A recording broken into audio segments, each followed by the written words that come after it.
Hello, Sherry. Hello, Hey, Mark, how are you? Mark. Whoa, I thought we had this cleared up already. How are you, bud? I'm doing fantastic. Thank you for inviting me. Well, I'm glad you can join us. And typically, we try to wait a minute or two to give our co-host a minute to get here, and for folks to find our space. So I'm happy you're going to let us pop your cherry of your Yes. space cherry today, and you've agreed to join us. I'm happy that Brian and you crossed paths at the WSOP, and he was able to connect us up for an interview today. I'm so happy. So we're Yeah. going to give him a minute to join us. Um, there's one thing we've all learned about Brian in the last year is that he is semi on time. He was on time to call my bluff at the Uh-oh. tag team. We'll have to wait to hear all about Yeah. Why that wasn't he late for that? timely Mm, that timely call. So hey, mm. Brian, Good afternoon, my friends. good afternoon. Brian, Just let's respect the guest here. It's good evening, please. Good, Thank you. good evening. Oh my gosh, it already starts, Sherry. I It see. it was I like see. this all day. I said I got to get this guy on the show. And Well, we I'm glad you did. Let me give a proper introduction, though, shall we? Sure. Steamboat Cookie Monster, otherwise known as Mark Checkwicz, has joined us this evening for a interview, and we are excited about popping our guest's Spaces cherry. Yes, another newbie to Spaces. Our guest is from Springfield, Massachusetts. He is a school teacher. No, no, that's my wife. Oh, it's on a bio somewhere. Okay. No, Um, yeah, that I'm a house painter. okay. Yeah, Cookie is a house painter. Thank you for that correction. you got it. Um, his head to mob total live earnings are 663,000, with the best live cash being his recent win of a bracelet, and 573,000 when he took down the inaugural 5K seniors high roller event. Um, Cookie Monster is a former sports bettor and former online poker player, and we will dive into that in a few moments. I So, appreciate that. Yeah, welcome. thank you. Thank you for having me. Absolutely. Well, I think the obvious first question has to be, how did you get the nickname Steamboat Cookie Monster? All right, it's a combination. I was Cookie Monster, and I really am Cookie Monster. Everybody calls me Cookie. Uh, the Steamboat is great because Andy Block is somebody I played with before, and I follow him. He follows me, and I came across. He posted finally Steamboat Mickey Mouse. Oh, Steamboat Willie. Yeah. Steamboat Yep. Willie, yeah, Steamboat Willie had gone into public domain. So I just jumped on it, and I put that on my thing, and I had some fun with it, and I thought I was going to go revert back to just Cookie Monster, but come on, it's Steamboat Willie, and my dad and I were big fans of comics. He really, got me into all sorts of the great comics of bygone era, illustration and writing of a quality that we don't even novels these days.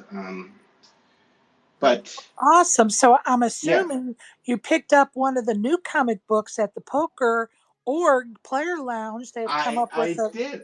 I was yeah. surprised to see that that was what it was, to be honest with you. So Very cool. I haven't had a chance to read it, but for those that are listening, Poker Org has a players lounge, which is an amazing space at the WSOP, free of charge. You just have to sign up your email, and they've come up with a comic book, and they're giving them out at the lounge. And so I highly recommend stopping by, picking up a free copy.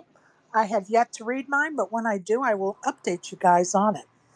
Yeah, Can you that lounge is amazing. That's the only word for it, it's right? so nice, Whoa. right? And they have Yes. snacks and drinks, and they do different things every day for the players, and it's awesome. And ladies and gents too. There's a Yeah. bathroom in there, no lines. Okay, Oh, wow. I didn't know about that. yeah. So, how did you get your start in poker? Well, that part was pretty easy. My parents had a home game in their cellar. And from the time that I was 7 years old, I was gambling with them. Um, and at that point, actually, they had gotten divorced. But each one of them, had an affinity for card games. This is one of the things I wanted to talk about.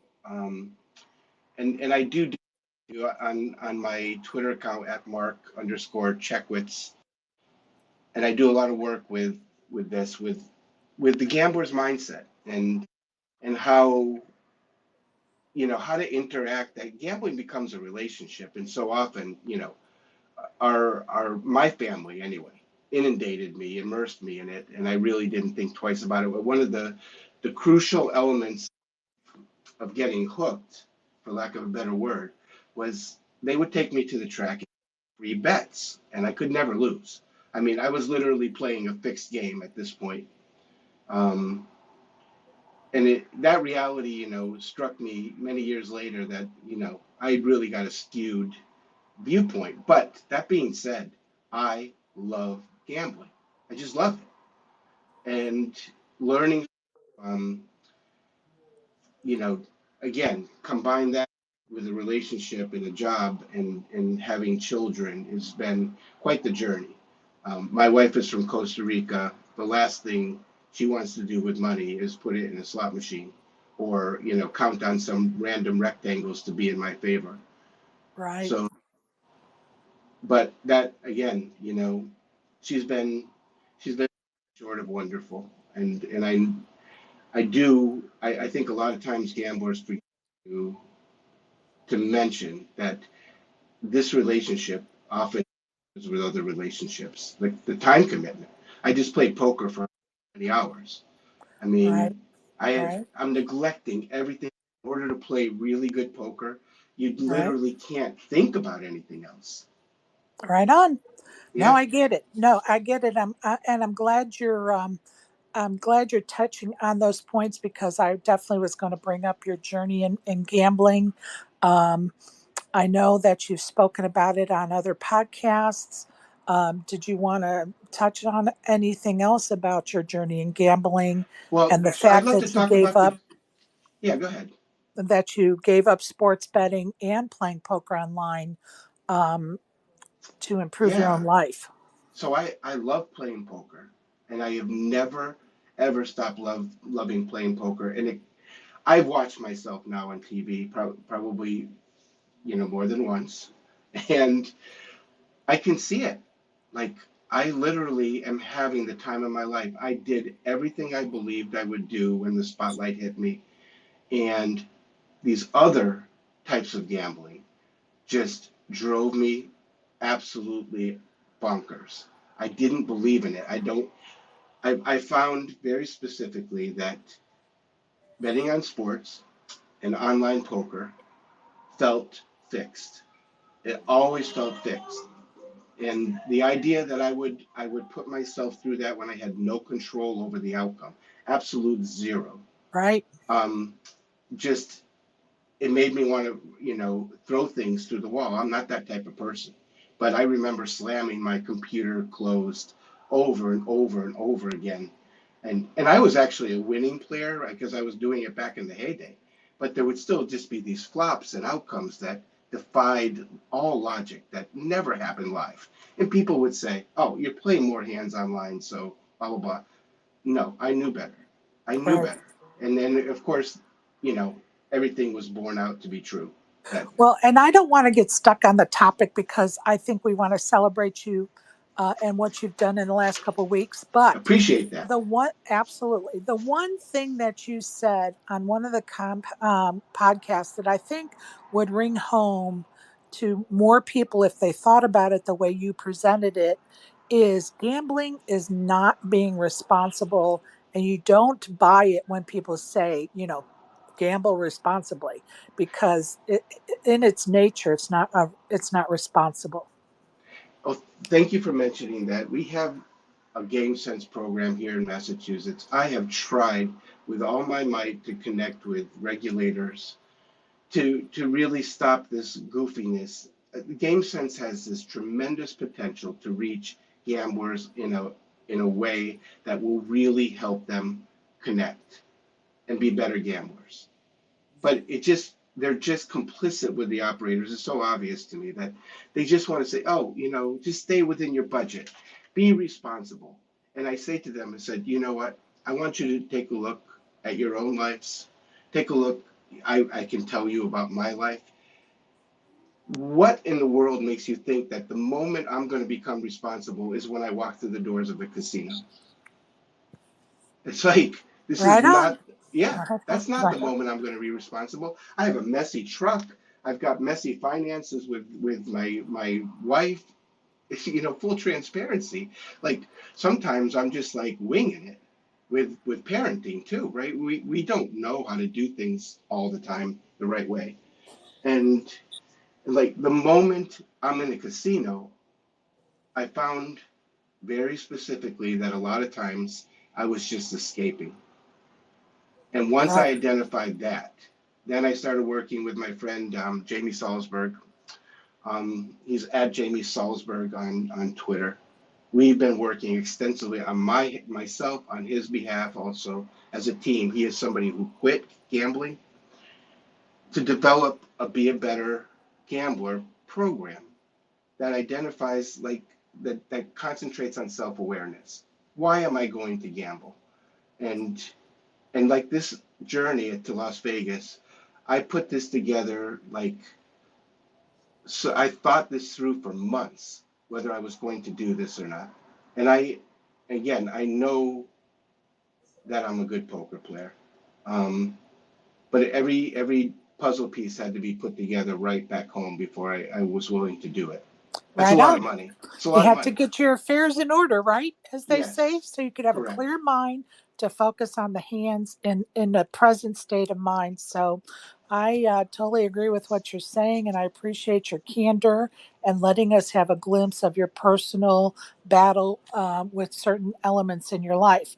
Now we're going to move on, and I'm going to say, you took down the seniors high roller event, and it was a nearly 2-hour battle of heads up for the bracelet with Was it that Ari. long? Yeah, with Wow. Ari. He Uh, played great. yeah, with Ari, and I hope his last name is Kilper. Kleiper. Kleiper. Kleiper. Thank you. Yeah. I'm horrible with names. You will learn that about me. The others in this room can testify. That final hand that made you the championship, you had 10-8 of hearts, and he had 5-6 of clubs. You want to tell us about that hand, please? Yeah, so I have the button, which is the small blind. So I'm first to act pre-flop. And this is very standard. This is I know the announcers are saying that this is a good hand to limp with. Dara was not wrong. But at this point, Ari and I had established, an awareness of each other that now I'm thinking what he's thinking, what I'm doing, and we're really leveling up because he's playing great. I know he's playing great. I'm not getting the value that I'm looking for, even though I was able to move the chip lead. A lot of that was because I was getting hit over the head with the deck. And so for me, I'm raising this hand. And Right. I know he's going to call with any two just about because this is where we're at now. But he called quickly. So I'm really trying to, pin his range down at that point. The timing tells are very big for me. I'm a very, very good live poker tell person. So that said, once the flop comes down, it is incredible, right? It just doesn't really get much better than that. And there is a flush draw out there, but I have the absolute nuts. And my image is pretty well established. I think I've done a pretty good job of just being the wreck that I'm portraying. So he checks. I'm always betting the nuts here. I don't want to give any information that will throw him off. And for me at this point, if I don't bet that, he's going to be suspicious, because that's a pretty good flop in general to continue with in my mind. And of course, he goes for the raising chips, and I've established, I played so many hands that I'm literally telling him not to do that. Don't do it, Ari. Don't do it. Go for the smaller chips. And he's not going to listen to me, of course. And he raises. So then I go through the whole shtick of saying, well, here we go, and we're, I'm really trying to just totally obfuscate with my talk that he's about to be eliminated from the tournament. Most likely in my mind, I feel like it's just going to happen on this hand, Right. because he did not check raise me very often, so I know he's got something good, and I'm hoping it's not a flush draw. I'm really hoping somehow he slow played like jacks. My favorite hand. Go ahead. Well, right, and that's a great flop for Jackson. This is what I'm really hoping. I need him to be drawing as dead as possible. Right. That's what I'm hoping for. But I'm ready to get it all in right then and there. And so I re-raise him, and again, I think that's really standard too. But he does flat. He finds a flat with that hand, and takes the turn, and the turn is so meaningless. I turn to his rail, and I tell him, well, boys, looks like this is it. And then I literally explained to him that, he's got to go all in with this, because if I'm on a draw, he's got to make me pay. And he just does. And of course I snap call, and it, when I see the river, I'm just so ecstatic. And I am a wreck through and through, recreational player through and through at that moment. This is a dream come true. And Yeah, I of am not going to course. be stoic. I'm not going to act like I've been there before, because I've never been there before and may never be there again. I loved every minute of that experience on the biggest stage in poker, the biggest buy-in Woo-hoo. ever for a senior tournament. I'm almost positive, right? There's never been a Yeah, 5K that's seniors event. correct. That's Yeah. correct. And then I calmed myself down, and I shook his hand, and I went over to his rail, and I thanked them, because they were great. They supported him. They gave him good coaching. He played great. When I watched it over again, the man never gave me value. I had to just outfold him in bigger spots. Right. And I didn't give him value either. I outdid his non-value folding. Okay, so tell me some key points or key hands throughout the entire tournament to get you to that final table and to get you to that championship ring or bracelet. Well, how much time do you have, Sherry? As much time as you want. Well, I just love our listeners to hear it from your point of view as you maneuvered through that tournament, like what you felt was, catapulting you to that final table. Were there any, significant hands or it was things you incredible did? from hand one. It was absolutely incredible from hand one. When I sat down, we were four-handed, 50,000 in chips. Blinds are 100, 200, so we have 250 big blinds. And I get the first button, and I've got ace K or ace jack offsuit, and pretty standard. I raise after a fold. The small blind calls, and the big blind folds, and we're heads up. And the flop, I've got the ace of hearts, jack of spades, and the flop is 10-4-3 with two hearts. And small blind checks. I continue, and for I think 500, I raise to 400, and he makes it 2,200, and I just snap called him, because now I don't want this to be a people game where the guy on my left thinks that he can abuse me even when I'm the button. Right. So I just snap called him to put fear into him that, okay, you know what, whatever if you're raising me with ace three or whatever, I'm just going to take this one away from you. And the turn is a offsuit king. That's my card. I recognize that this is my card, and yet he follows through he leads out for 3,000. And that's when I knew he had a big hand. And in my mind, okay, you know what? I really am putting him on a set at this point. And I just call the 3,000, and there's the queen on the river, an offsuit queen. And he finds a check somehow. So I bet big. I bet pot size, actually, maybe even over. I think I bet 15,000. So it was about pot size. And he just gives me this glare. And he calls me at a set of threes. And he just can't, he's beside himself. He hasn't even set his backpack up yet on the back of his chair. And he's lost half his stack about. It comes around again where now I'm the small blind and he's the big blind. And I have 5, 6 of spades, or 4 or 5 of spades rather. And I complete from the small blind is folded to me. I complete, and he raises big. He makes it 6x, 1,200, and he's mad. I know he's steaming. Right. And so I call with the 4 or 5 of spades, and in glorious fashion, I just watched the flop spread out, 4, 5, 4. Right. Thank you.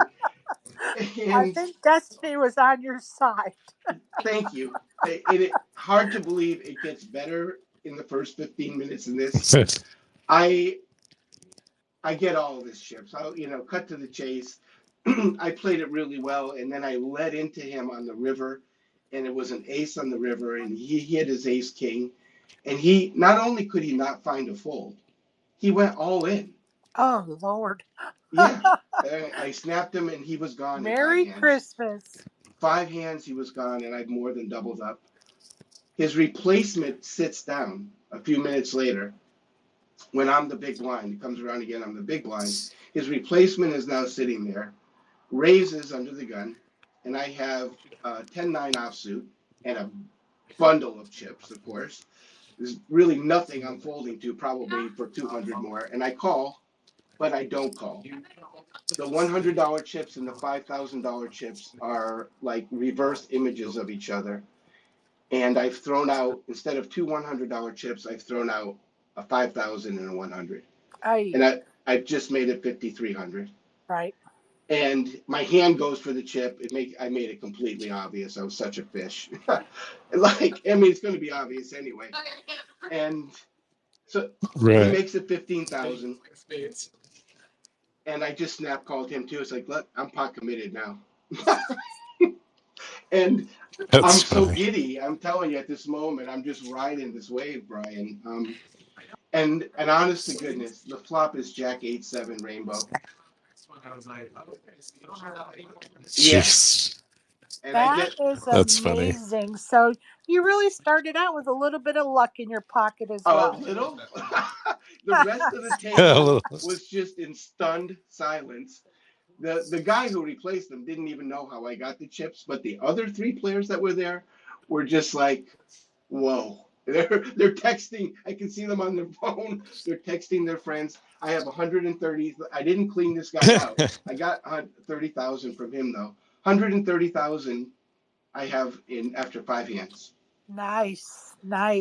That's a pretty good start. Now, It was amazing. You're known as a pretty devoted husband.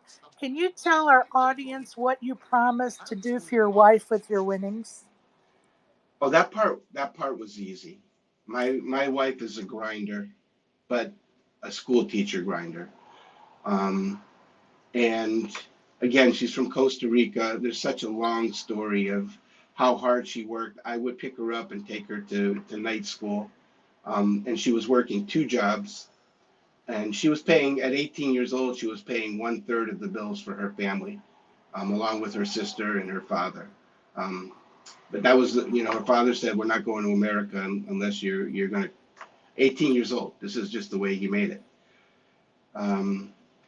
So she got her bachelor's at night, traveling, up up and down Route I-91 here, 45 minutes each way to UMass, and then her master's, and then her citizenship, and you know we have a beautiful daughter who was alive throughout that whole process, growing up, named Katya, and then we had a son, Andrew, 7 years later with he has Down syndrome, but my kids are the most amazing in their own way, and Awesome. yeah. So what I told her was, if I win, haha, I will I will give you the money that we can figure out what it is to put away for that will gather interest for the next 8 years. That will buy you a year extra of retirement if that's what you want. She's supposed to retire in 9 years, and now she's going to be able to retire in 8. That's amazing. What a lovely gift to give your wife. That's amazing. Well, I've assured her, Sherry, I just got to Congratulations. tell you, if I assured her that if I show up every year for the World Series of Poker, she can retire in 5. I've I got this love planned. that. Love that. Absolutely love that. Go ahead, Brian. Yeah, I just had such a fun time playing with you. You know, from the moment you sat down, it was like I kind of had this feeling that you and I were going to divide up the chips on the It table. could have gone that way, but Nick is tough, man, right? It- My yeah, partner is so hard to yeah, play against. I mean, he knows he's not as good as I am, but he's better in a way. He's so much tougher on Rex.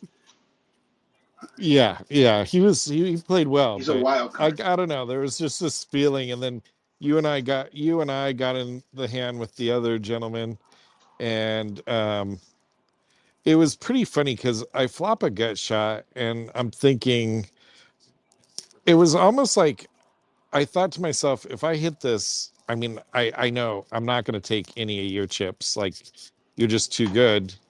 But I just knew that I was gonna, I was gonna, you know, get a clean double if I need to hit the 3. And sure enough, it came. And sure enough, I think you folded right then, and he jammed in. He jammed in. You folded. I called, obviously. Yeah, there Um, were some hands and there that were really cool.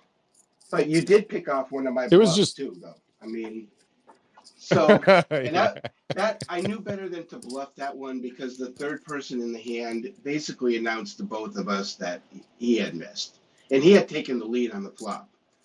And yeah, I really look, now I have this information that he has nothing. Like, you really didn't show any strength, and you didn't. You only had ace high in this right. particular hand. Oh, that's right. I remember Yeah, that. I Yeah. mean, I could have just checked back, but I'm never winning. I'm holding 6 high in that hand, and that one was funny too because apparently he had the same hand as you did, and if you had that time too, you had a gut shot to the wheel where I would have Yeah. had a 6 high I, straight. I I call and he figures ace high is no Right, good. right. Yeah, it was a great Yeah. call. Yeah, it was a weird hand. I thought about re-raising, but again, like I wanted to stay away from you. There's enough money at that table that Well, it started you and out. I getting in a big pot Was the is drunk kind of lady silly. there when you finally sat down, or no? Or were you? No, Oh, I think I took her seat because there was owner. a Yeah, shot in there my you go. seat when I sat down. 10 a.m. 10 a.m. Sherry and Brian. This lady, Oh, at Yeah, 10 a.m. and she was 10 drunk. a.m. Oh my almost God. blackout drunk, Oh slurring my her God. words. It's so sad, and yet, you know, this is what I'm talking about with problem gambling, right? That look, right, I'm looking at somebody who has a problem with more than gambling, but you know what? I right. don't care. When we sit down, I want those chips, Absolutely. and 100%. and that I have to put aside my human compassion and empathy and just be an absolute beast. That's And Well, playing poker. I yeah, I have a hard time playing in LA because of that. Because, in Vegas, people are on vacation. They're, generally here, they have enough money to pay the yeah, rent. yeah, And in LA, it's very much not that way. And you're playing against people who are playing with their rent money. And This is what it's like here I've too in MGM Springfield Nets. Yeah, I feel like I've turned the corner this year at the World Series, and so I'm gonna play more this year than I have probably any year. But I don't enjoy it as much in LA with these kind of people that are just like that, My tournament just before the tag team, the Salute to Warriors, I sit down the day one, 10 a.m. Half the table is like trading Oh my shots. God. I'm just like, Unbelievable. what Wow. on Oh my earth are you God. guys doing? I I know. like my money too much to be drinking and playing poker. I like my money. Oh, Sherry, people were sloshing through the 5K. Just Unbelievable. incredible. But Unbelievable. Okay, so I I have a had Will question. the Thrill at my day one table. Oh, Oh, And cool. nice. I played with him before at Foxwoods. We've crossed paths, and he's tough. It was nice to see. He went on a real cooler, three hands in a row. By the way, to the player that um, I had that second player that I flopped the Jack High straight against. He had recovered, and he took Will out when Yeah. from behind, three hands in a row. He got it in bad Wow. and caught against Fiala. Wow. It's crazy to watch. Okay, I know your mom Wow. passed away about 18 months to 2 years ago. 2 years ago on Valentine's Day, Sherry. Can you tell us how she continues to influence your poker life? Sherry, bottom line is my mom was on my shoulder throughout that whole trip. Really, um, I know she and I we were grinders together. My mom would play spread limit stud all night long. I'd take her down to the casino on a Saturday and look, I love playing. I would build up these stacks that I didn't want to abandon. And Mom, you good? Oh, I'm good. And she and I would play until 4 or 5 in the morning, and she was 80, like just insane. But I the love that. And the reason why I brought it up, because I did hear, I don't know if I heard that or read it, that you felt like she was with you all the way. And I, I feel the same way about my mom. She wasn't a poker player, but she loved her slots. And so Yeah, I just wanted to hear it from you. yeah, totally. So there were times where I know she just told me what to do, and I just listened. And there were moments that looked so silly, but I just listened. And one of them, very very crucial bad play, quote unquote, that I made, I was getting abused. I had a racehorse owner on my right and a racehorse owner on my left. And these guys, at one point in day one, these guys are talking about their $250,000 stud fees and their brood mares and this and that and their trips all over the world. And I'm sitting here, with just a few $100s in my pocket, with some backers, able to get barely into this event. And I'm doing well. I've got like 70, about 100 big blinds actually. So this guy just starts abusing me every time that I raise. He's three betting me, the guy on my left. And then finally I got a chance where the first racehorse owner opens. I three bet with pocket eights, and this guy just jams all in. And now he's got me covered. I've got 74 big blinds, and Ouch. yeah, and this is an easy fold. It comes back to me, but Right? I'm done with it. I'm just, and I'm telling you, Sherry, my mom is saying, just you got to go with this one, and and I remember back tying into the Cookie Monster origin story. It actually started with a pair of pocket eights, and I just went with it. It's a terrible call. I and like Brian knows, like I have enough chips. I play well. I can just like pick chip up, chip up, chip up, and but I went for it, and he's like, wow, good call, and he's got ace king, and Wow. I did not catch an eight. I had to sweat every one of those cards, and when the last card hit, I was just so relieved. And immediately he was down to like four big blinds. Immediately he got on his phone and he booked a red eye home. I was just cracking up inside. It's like And I'm not even making that up. He literally, I watched him do it. He booked his trip home. So Steamboat Cookie Monster is crushing dreams at the WSOP. Go ahead, Brian. That is awesome. Isn't it though? I just enjoyed myself the whole way. I did. This is like this guy, that one of the drunk guys I was playing with. You know, you can needle the guy so much, and then you've got to back off because otherwise he might come over the table and Yeah. punch you in the Oh face. yeah. So, This happens, right? so he says to me,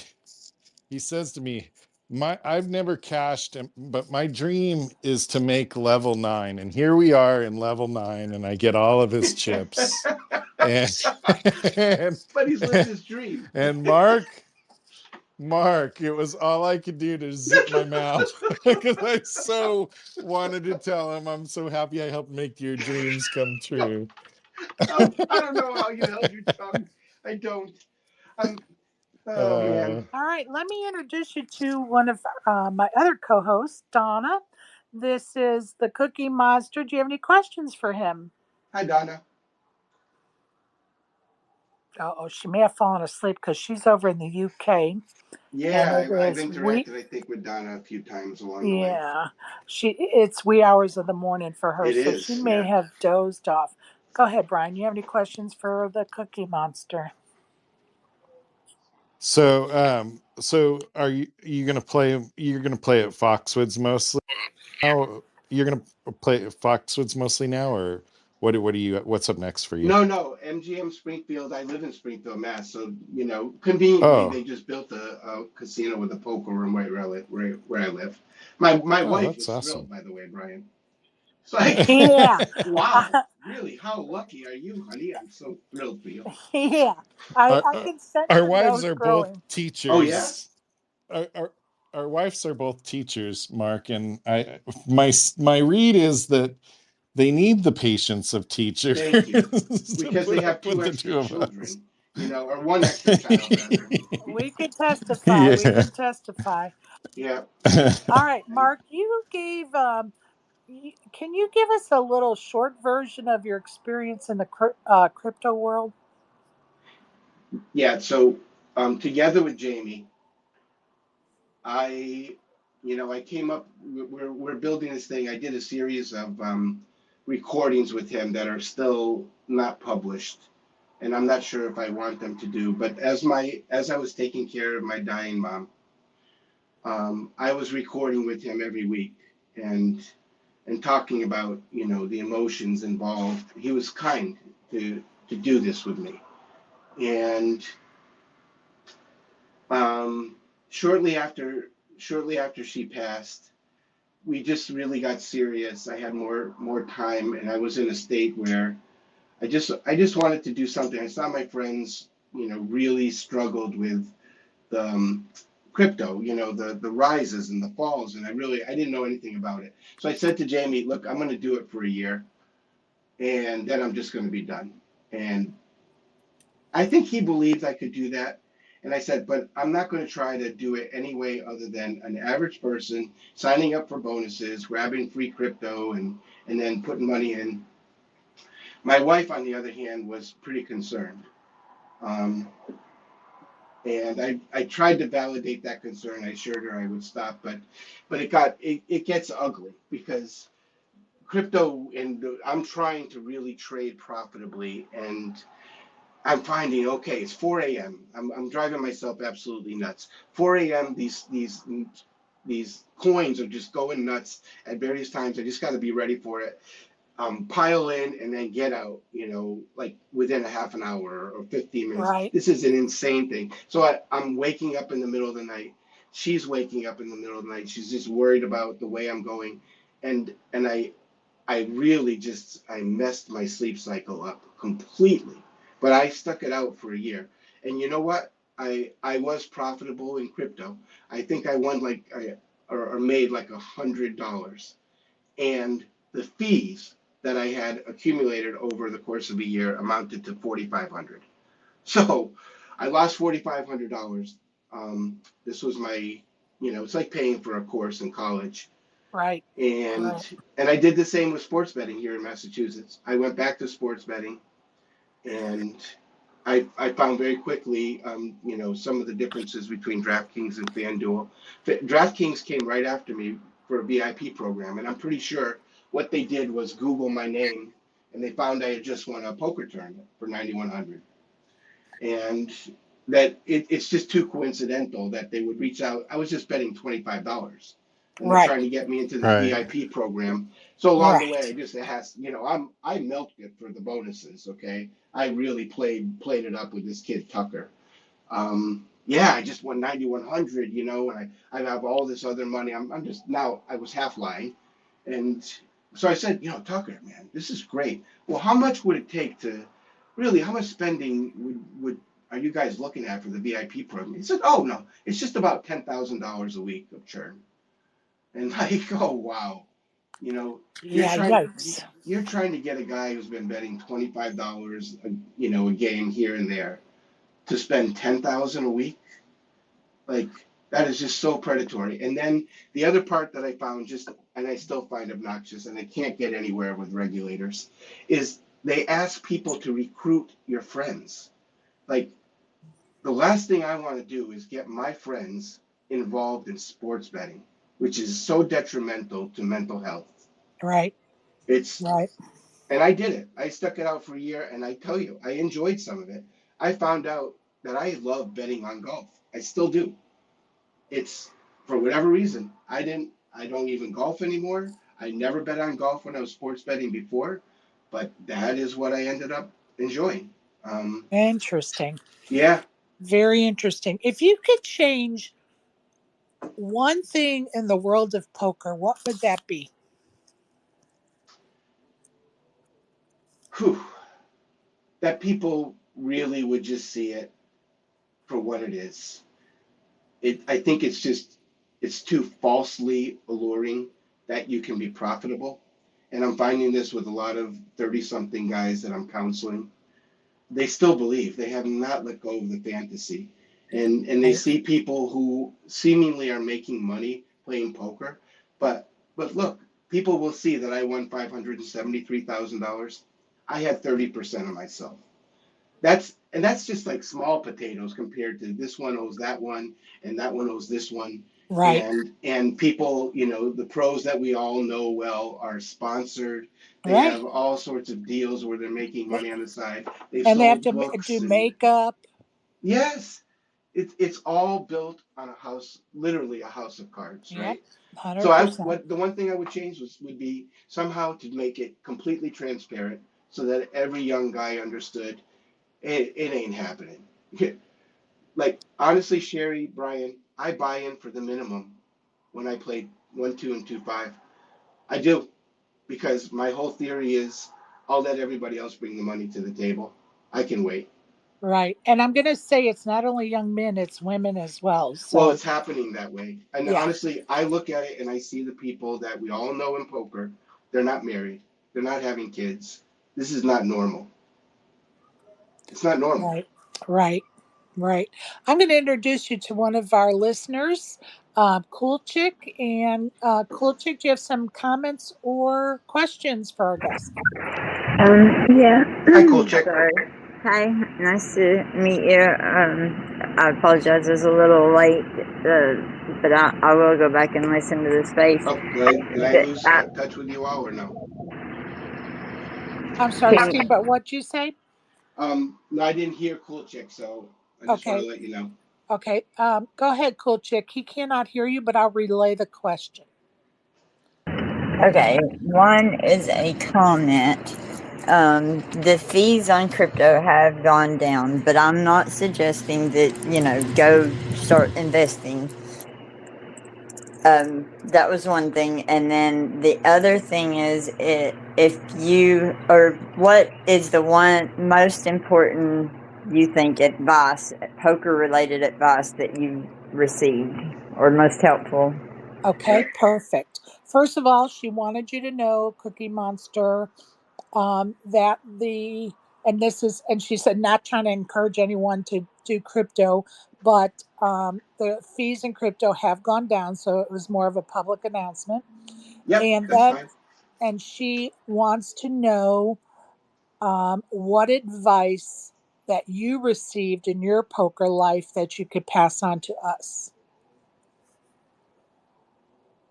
Well, honestly, I I read one book.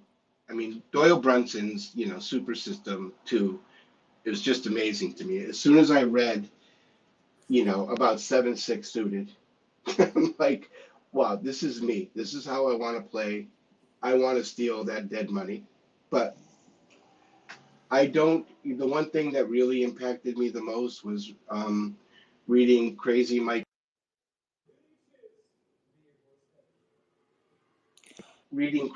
Carroll's book and his take on just giving an image off and coming in wild and crazy and really not letting people know that there's some mind behind those eyes.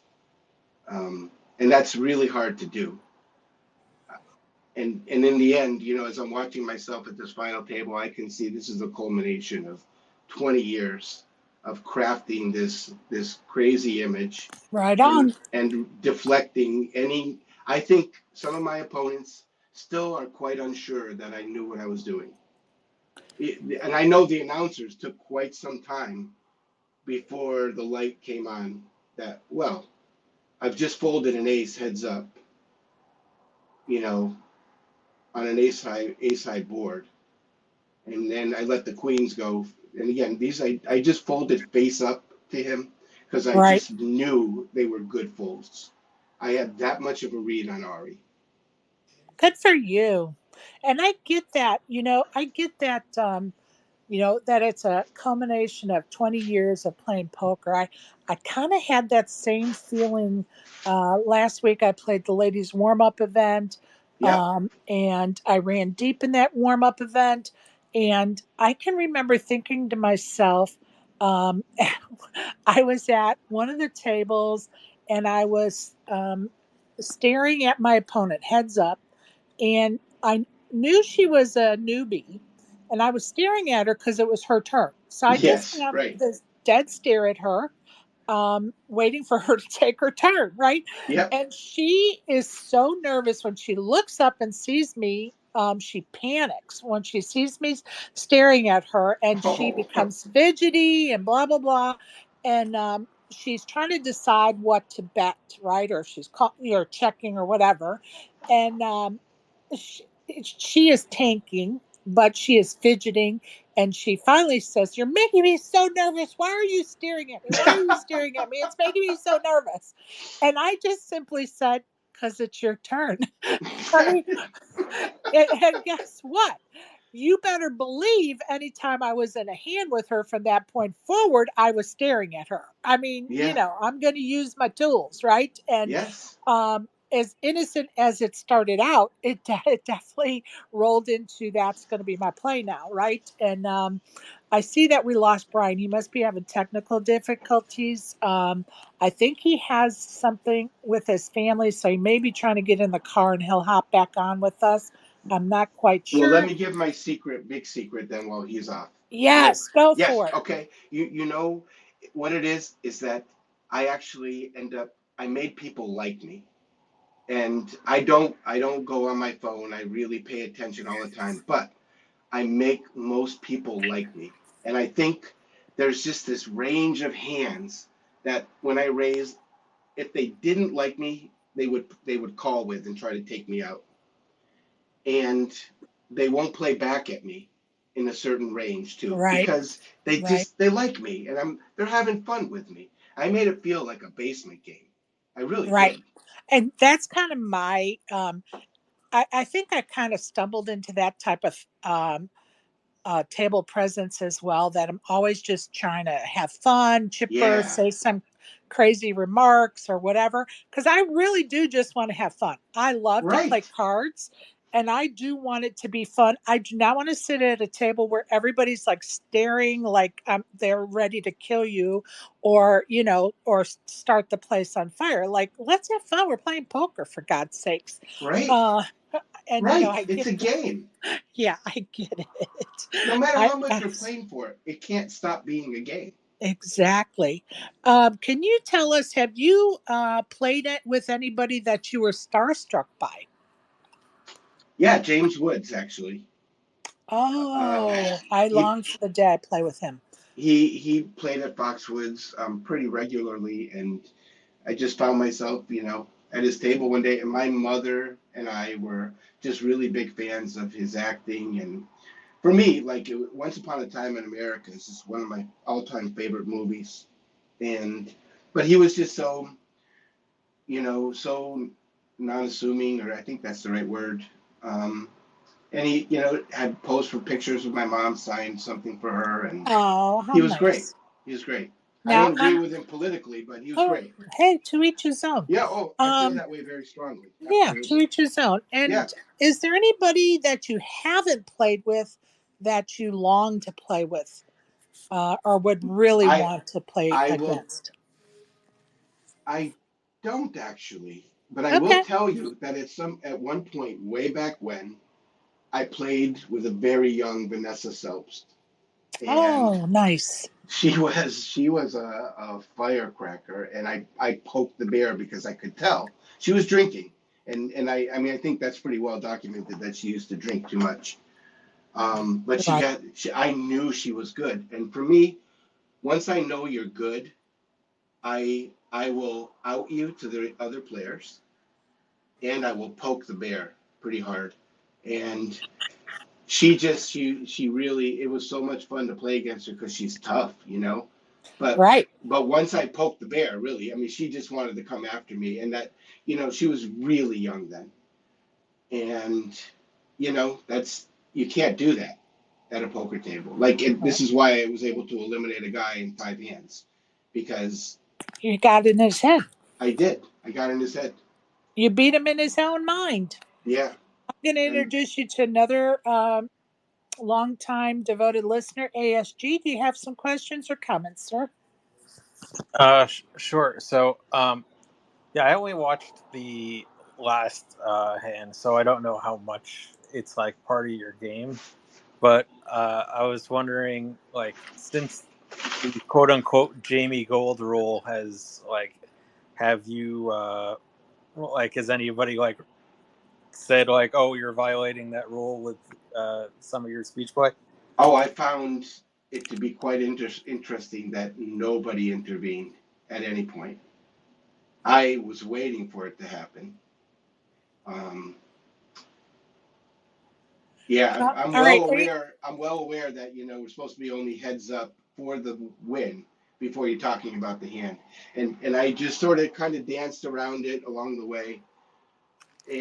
But there were, I will say this: I was also waiting for the tournament director to step in and have Ari stop talking in Hebrew at the table. And Oh, I know this is also a violation. It's supposed to be English only at the table. right. And I mean, he's not talking to other players, but he's getting coached. I don't know what he's saying. None of us know what we're saying. I made a very conscious decision, though, that I wasn't going to come out of my fun guy mode to ask that stop. Because again, they were letting me just kind of be a little bit fringy with the talking about the hand, and I really didn't know if the rule had changed, and I was pretty sure it hadn't, but I kept telling myself, look, if I don't ask, don't tell. And if the tournament directors are letting it happen, then that's on them, right? Nobody else was complaining. Yeah, it seems like that as long as nobody else does it, that nobody else says anything. Like it's like what you were saying with English only, that like they wait for somebody like a player to complain to. It seemed like that was it. But the hand you saw where I'm talking to him, that was completely legal, because now we are heads up and can't affect Yeah. anybody else in the play. We were told that ahead of time. Oh, okay. So once it got completely heads up, like even three-handed, I think once you're heads up, even if you were three-handed, like game-wise, that might Yeah, I have been think, okay. but specifically to that one, that Yeah, that was totally within the rules. yeah. I wasn't sure how much you were doing it throughout the day. Anyway, And then Yeah, not to that degree. I was okay. not trying to influence anybody like that. Also, I read your Poker.org article, and I was wondering if you could tell the Pocket 8 story that you were alluding to from Foxwoods. Oh, so again, my son has Down syndrome. We're walking through Sears. He's about 7 years old. He sees a Cookie Monster outfit with the shirt I was wearing, and there's also a beanie that goes with it. It's got googly eyes on. It's all blue. And he wants it, but it's for adults. So he has a meltdown. We take him downstairs to buy him a Cookie Monster outfit that will fit him. And he loves Cookie Monster. But there's nothing in the kids section for Cookie Monster. So I told my wife, it's like, we'll take him to the car. I'm just going to run back in and I'm going to buy this. I went into the dressing room. I came out, dressed as Cookie Monster, went in the car, and he just calmed down and he was thrilled, and I would wear it around the house for him. And one day I said to my wife, I'm going to wear it down to Foxwoods. I went to Foxwoods every Saturday. And she says, you are not. And again, that's just red meat. As soon as she says I'm not, I'm going to. And so I Are you did. I my put it spirit underneath my animal coat. over there? And I had a whole plan. I'm going to wait for a hand. The beanie's in my pocket. I'm going to wait for the right hand. I'm just going to take my coat off, put the beanie on, and say me all in a Cookie Monster voice. Me all And, in. I had pocket eights. I called a raise. The flop is 8-6 deuce. And this rainbow, which is really just so amazing. I know this is going to be the hand. He bets, I raise, and he calls.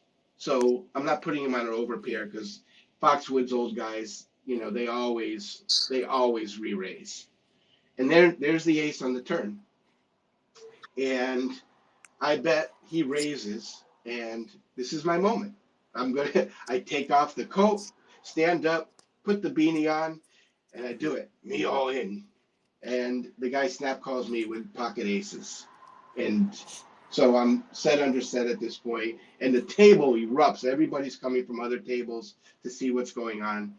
And I hit the 8 on the river for quads. Nice. And that is how the Cookie Monster was born. And as I was playing, I was staring at 888 poker, and I was just like, wow, it took me back. Like I never had stopped to think about it. But one of my friends during the break said, wow, there's your set of 8s from Foxwoods. And I'm like, yeah, that's pretty cool. And yeah, I became known as the Cookie Monster. People just call me Cookie. Now it's what they do. I walk into a poker room. They don't say Mark, unless they were grandfathered in before 2010. I love it. Go ahead, Brian. Well, I mean, you probably were sitting there knowing the 8 was coming. Hey, Brian. I mean, hey. I can't hear him, so. Uh-oh. I don't. You think it's me? I'll go out and come back in. Maybe. All right, let's try it one more time before we make him do it. Right. This is one of the things about Twitter Spaces, just to give you a little lesson. There are times when you are in a space and for some glitchy reason, you end up not being able to hear people, but it does. We are yet to know if it's you or them. And so we like to go with them first. And if that doesn't work, then we're going to ask you to go out and come back in, Cookie. So let's see if Brian if you guys are able to hear each other. So I might be able to hear him. Let's see. Yeah, come on, Brian. Let me torture you again. So let me ask you, you knew the 8 was coming on the river. I mean, pretty obvious there, right? Isn't it crazy? I wish I did. Oh my gosh. We had about 100 people try to clamber over because it got so loud. It was such a show I put on. And then, it was like, oh, I have a set of 8s. And then, oh, he's got a set of aces. Oh, I hit quads. And it's like, and one guy just yells out, the Cookie Monster is born. I love that so much. And that's it. I just wore that outfit every Saturday with regularity. I sat there, with my $200 minimum buy-in, and these young guys were staring across at a guy in a beanie and a Cookie Monster shirt. That's amazing. Yeah. I'd like to do a little thing called rapid fire. You game? Yeah. All right. Cookies or donuts? Cookies. Beach or mountains? Wow, that is the one that is such a coin flip. But my wife and I go out to the mountains all the time when we're in Vegas. We just head out to the landscape. We don't spend a lot of time actually on the strip. So All right. mountains. All right. Vegas or Foxwoods? Las Vegas. Football or baseball? Baseball. Steak or hot dogs? Steak. Do the dishes or cook? I do the dishes. My wife's a great cook. I had rice Uh, and beans today. It was awesome. So good to be awesome. home. Awesome. All right. Thank you for playing. Go ahead, Brian. Wait, so did you seriously just choose donuts over cookies? No, he No, said listen up, buddy. cookies. Oh, okay. I'm not the donut monster. I Tell was him. gonna say. I Let's mean, I'm choosing rewind that to donuts him over telling you to listen up. Oh Thank you. my goodness. I Whew. choose donuts over a lot though. But Donuts but are up probably there. at the top of the list is strawberry rhubarb pie. Oh my God. I don't Man, know what that is, but it sounds yummy. it's yummy. It's tart and sweet and everything in between and good to eat. Yeah. Go ahead, Brian. Just never mind. Yeah. You guys love playing poker. This is great. I mean, we're just on this. Like, I just wanted to find people who love playing poker, and I won a bracelet by loving the game, and it's been like a magnet for all the people I want to talk to. Well, It's incredible. and Mark, you like the I don't know what you want to call it, the aura or whatever that was like the the thankful, just everything, like it was just such a positive vibe you were at the table. And Mark's telling him how he wants them to have all the chips, and I'm telling him how I don't want them to have any chips, and I'm rooting against every single one of them. It Well, was definitely one of the most fun I think tables of the the two of summer. you at the same table would be a ton of fun. It And was. I'm going to just tell Cookie a couple of things. Every morning, Brian and I do a 9 o'clock space, and it's our WSOP daily coverage of what's gone on at the WSOP, like yesterday. And then we report on events that are upcoming and things that are going on around Vegas at Oh, I'll other tune in. series. So that's at 9 a.m. Eastern. No, let's get it straight because some reason Ah. I've gotten home and I can't even fucking keep it straight. It's 9 a.m. Vegas time and Wait, it whoa, is whoa, whoa. Wait a 12 minute. Hold p.m. on. Let me stop you right there. I was allowed to swear this whole time. Hell yes. Are you kidding me? I'm not kidding you. So What the join fuck, us. Sherry? I know. Hey, you're it. You're it. Now you did it, At Sherry. Oh 12 man. p.m. at Eastern Time every day while the WSOP is going on. We have a daily show. And then after the WSOP, we go to once a week, and it's this 4:30 Pacific Time, 7:30 Eastern Time, Friday afternoon, evening slot. And we just do an interview here. Oh, this is cool. I So will you're I will definitely tune in. So tune in anytime. We'd love to have you. And I'm going to let it. ASG has his hand up. Go ahead, bud. Yeah, so I gotta know what'd you tweet at Foxwoods to get you blocked? Oh, they're building a great Wolf Lodge there. And again, I'm a big stickler for gambling. My wife and I never took our kids to Las Vegas. We don't take them to. Oh, he must be getting a phone call. Yeah, I Are you did. good? I just interrupted it though. There we go. Yeah, go ahead. Say it again. You and your Yeah. wife never So took your kids to. Vegas or Foxwoods, and Foxwoods is building this great Wolf Lodge there, and Oh, by the they won't. casino. Yeah, right next to the casino. I just said, look, you're flat out going to have people dropping their kids off and forgetting them.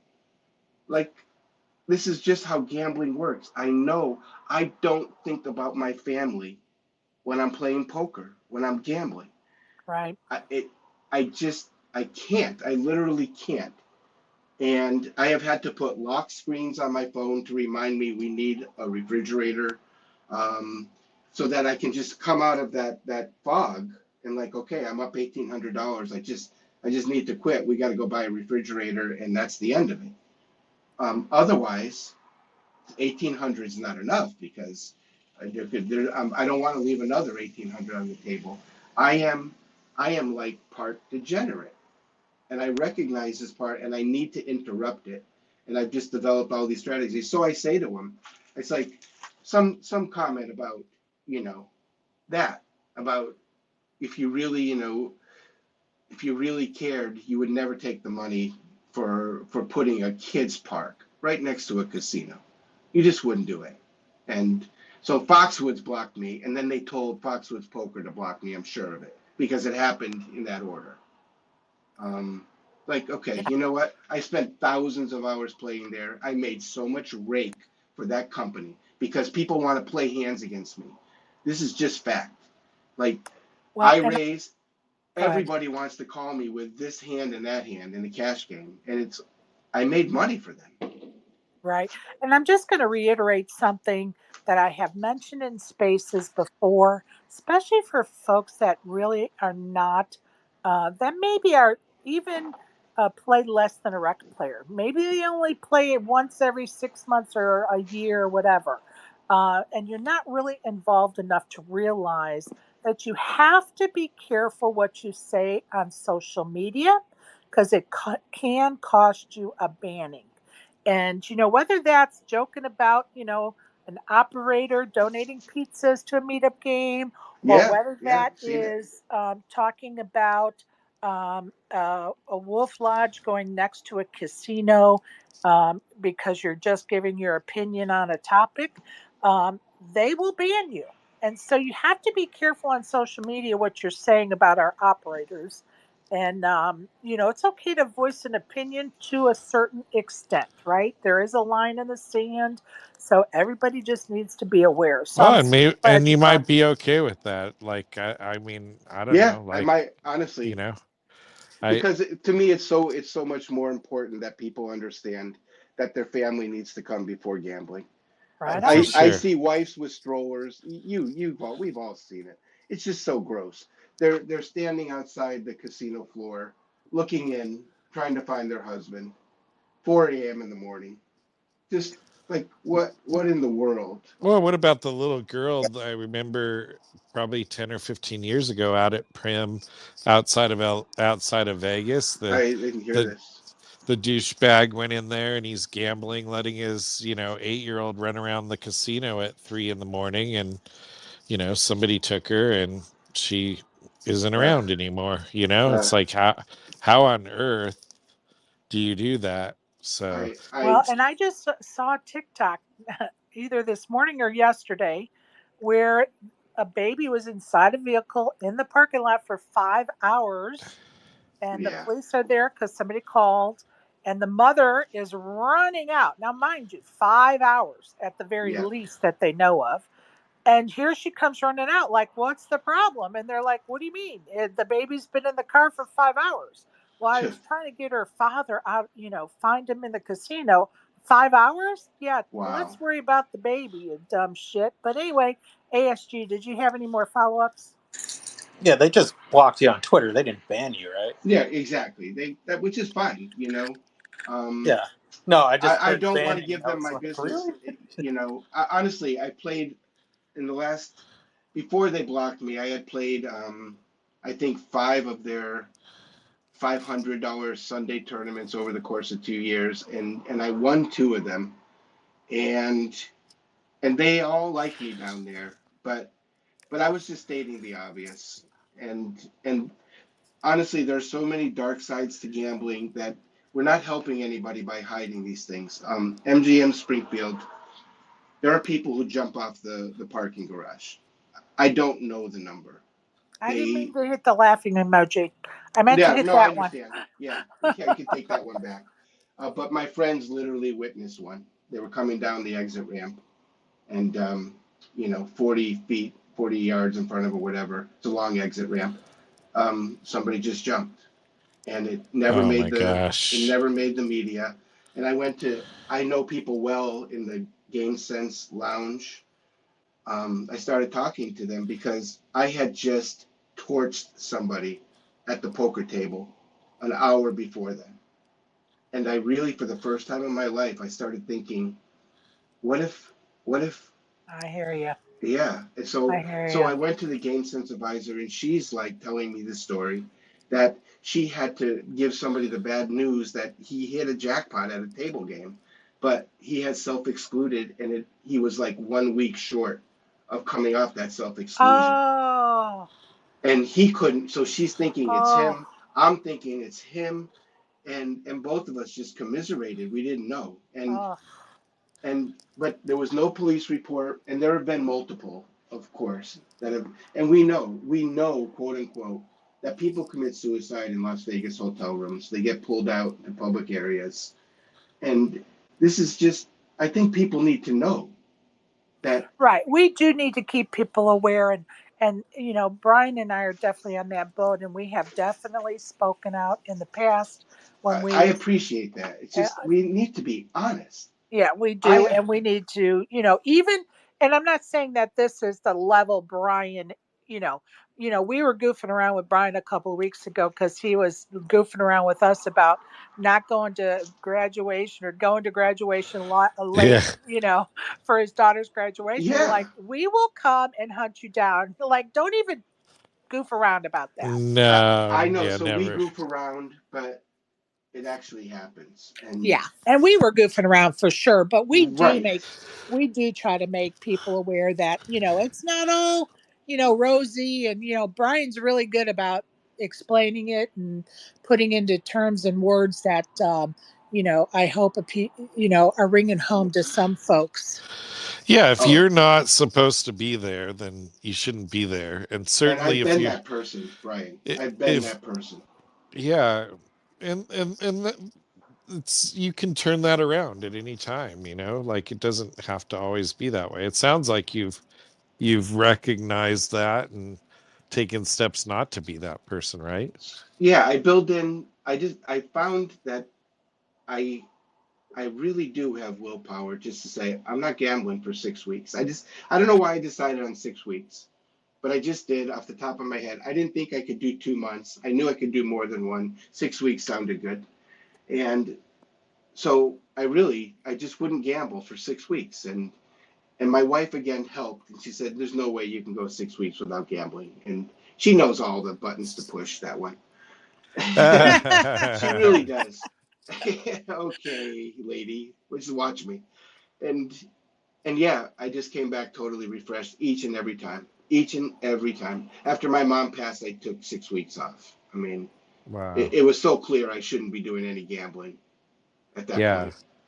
Well, and what you Uh, said is really smart. It's like, hey, I'm gonna kind of lock up this money that I got, um, yeah, and we're gonna decide. Like, you always hear the guy saying, "Hey, don't tell the wife that I won." It's like, no, right. no, no, do the opposite. Let her help you. You as a That's why I team. married her. That's why she married me.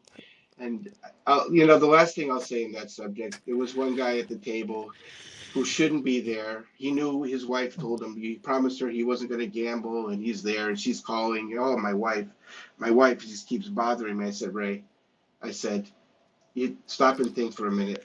You have to be thrilled that you have a wife who cares about you. She Yeah, cares about you. If she didn't, you'd be playing all night without a phone call. And yeah. And that's how it. how how long does she put up with that?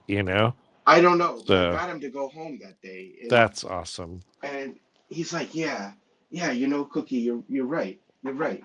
I just need to appreciate that, and I don't know how long somebody puts up with that. My wife wouldn't for long. I mean, we had to change the rules when MGM built this casino here in our town.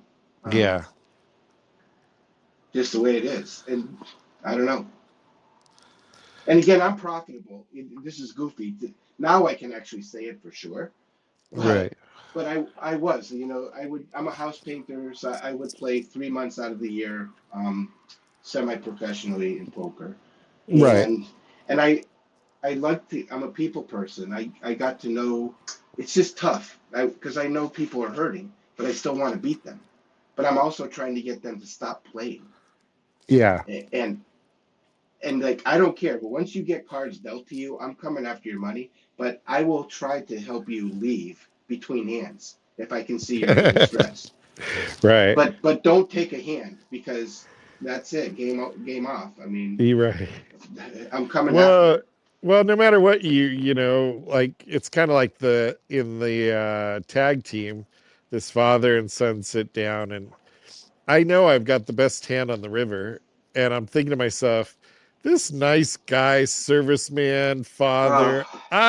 I don't want to take him. Oh, And Brian. so you know what I do? I do worse. I put out this little bet, and he says, "Well, I gotta call that." I was Oh, like, "Oh you Oh, double no, reversed yourself, man. bold, oh, Oh. that's bold." gross. Way to go, Yeah, buddy. Nice value play. yeah. Way to screw yourself over. Poor Oh my guy. goodness. Yeah, the karma's not Oh, good on that one. ouch. but but Ouch. but we can't. Nobody wants us to play soft against them, do they really? I mean, No, they I want the full cookie experience. thank you, Brian, and I give it to everyone. I have never played soft against anyone. I don't cheat. I don't angle. Yeah. Um, and as long as they'll let me talk, and everybody else is free to talk, uh, I'm down for it. And I fist bump my opponents when they beat me. I think that shows up on camera. I thought that was funny. Yeah, I mean, I He's say to just people like, all the time, like, okay, you know nice what? man. If I'm happy for you, I know you're happy because you won. And then look, nobody's unhappy. This is pretty simple math. Yeah. Do you go anywhere else besides Vegas and around home to play poker? Yeah, not anymore. I used to go to Atlantic City. Um, well, they upgraded me to a Caesar's Diamond card. I don't even know what that means yet. So maybe I'll go to Atlantic City sometime this summer. Take my wife and son, and we do love the beach. So Awesome. Caesar's is right on the boardwalk. Oh. Again, I don't know what a diamond card gets me, but Well, let I'll me put Oh, it you tell in. you. hear that yesterday from or this morning from Sherry? That's another way to get diamond is win a bracelet, apparently. See, there you go. It is. It That's an Okay, is. so added you're going bonus. to get free hotel stay. Okay. So you're going to get a free hotel stay. Yeah. And next January, February, I think they renew in February. Okay, so whatever status you have right at the end of this year carries over for next year. You have to re-earn it for the following year. But All you'll right. also be entitled to a $100 diamond dinner, which you can use anytime next year. And it's usually at any restaurant. So I always go to the steakhouse, of course, because $100 is Yeah. $100. Yeah. You want to You use it all. also right, and you will also be able to cut in line. So if you go to a restaurant, say you're going to Caesar's in Atlanta City, and you want to go to the buffet, and you walk up there, and there's 10,000 people in the line. Well, you Yes, I'm just scoot. familiar with this. Yeah, you just scoot on around to the Diamond and 7-star line, Nice. and you just avoid that line altogether. So there are some good perks. I was saying I guess this morning or yesterday, um, it they have after COVID they made some changes to the program, so it's not as good as it used to be. And one of the changes is most of the places don't have a diamond lounge anymore. Um, Okay. every property used to have one.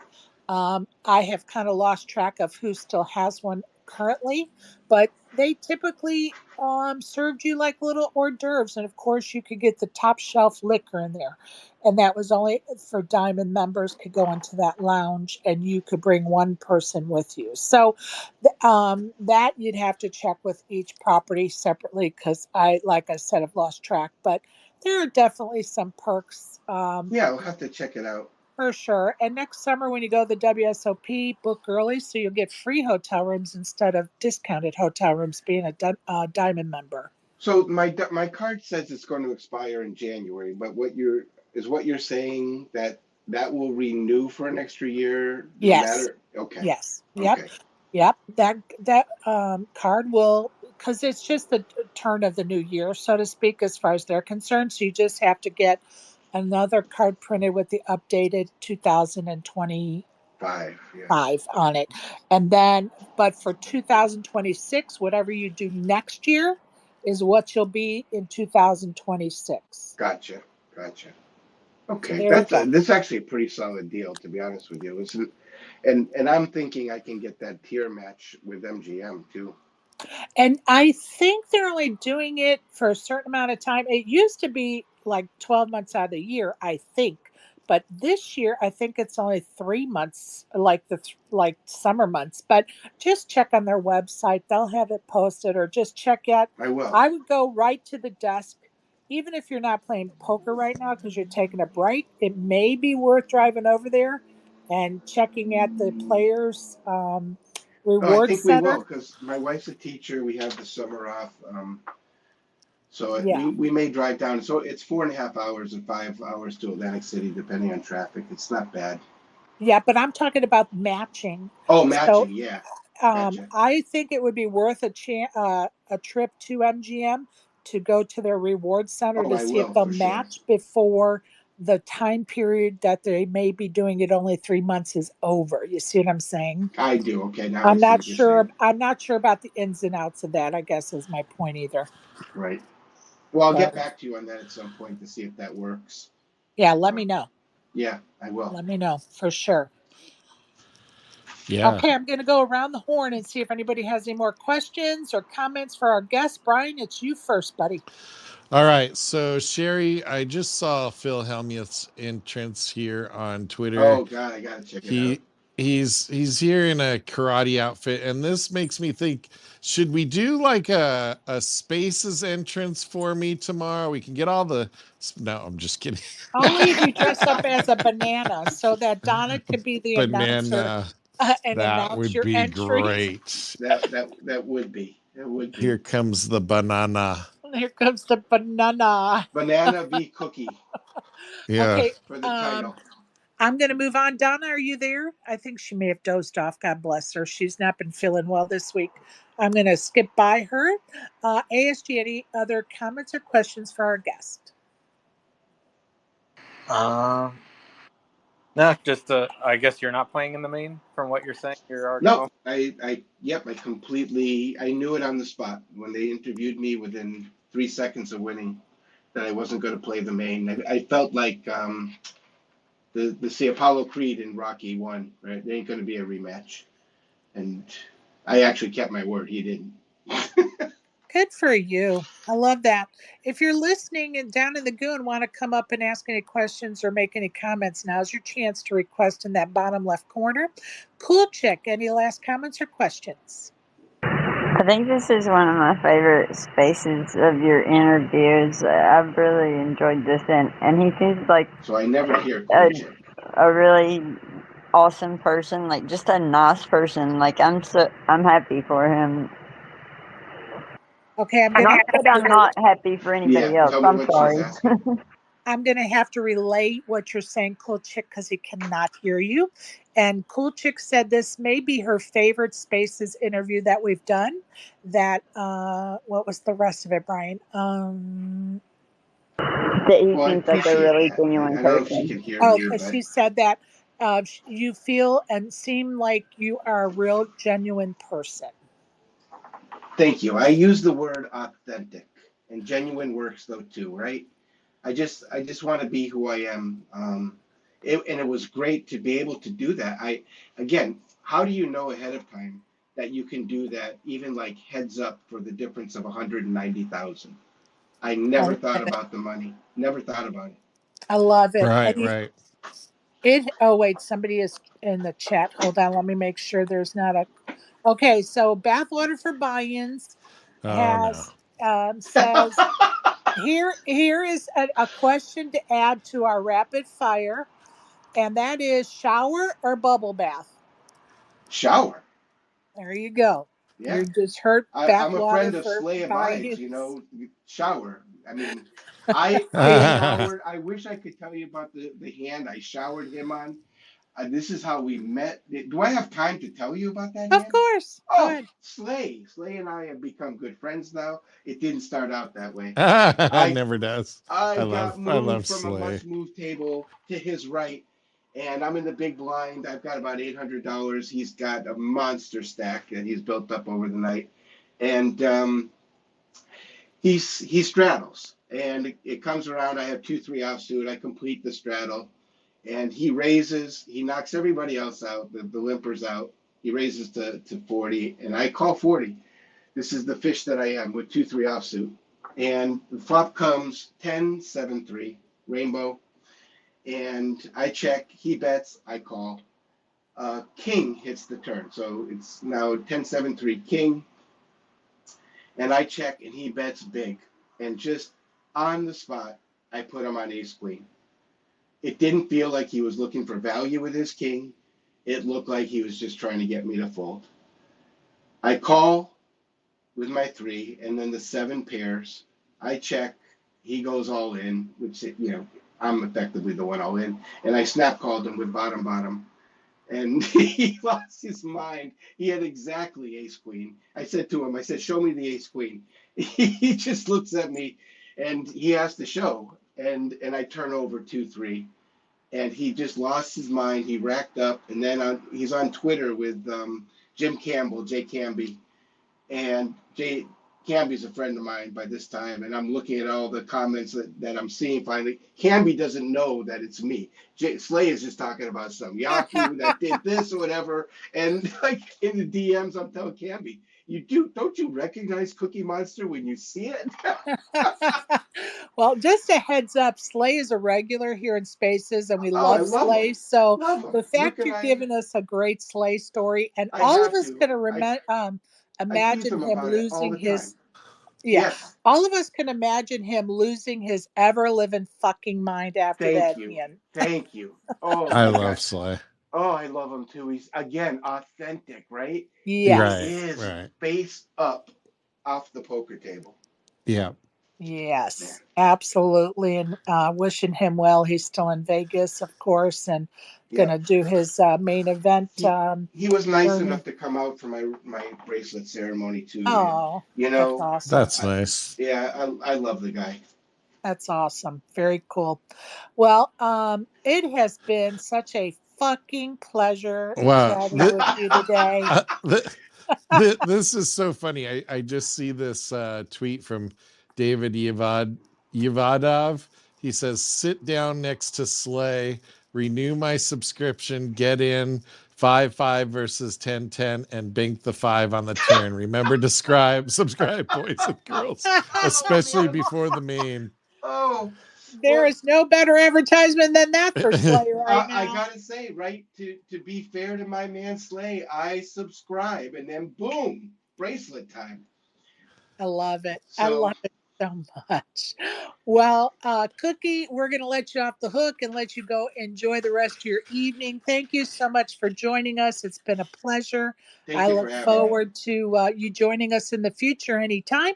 And hopefully I will be at your left on the felt at some point in life. Good luck with that, Sherry. You know how good I am at check raising. You have no idea. Hey, I'm in, buddy. You do not fucking scare me, dude. All right, let's get it on. Let's do it. Thank you for having me. I do appreciate it. And Donna, wherever you are when you listen to this, thank you for enjoying a good night's sleep. I know that's right. Right. Well, thank you great all. Evening, all. And you too. Thanks to Brian for being my co-host and Donna for sleeping through the show. Yeah. We know she is well deserving of that snooze. For all of you that are listening or will listen on replay, we appreciate you. And have a great weekend, everybody. We will be back at it at 9 a.m. Pacific time, noon Eastern time tomorrow. Much love. Thank you and good night. Donna's best show. Good job, Donna. Well done. Have a great evening. He said that, not me, Donna.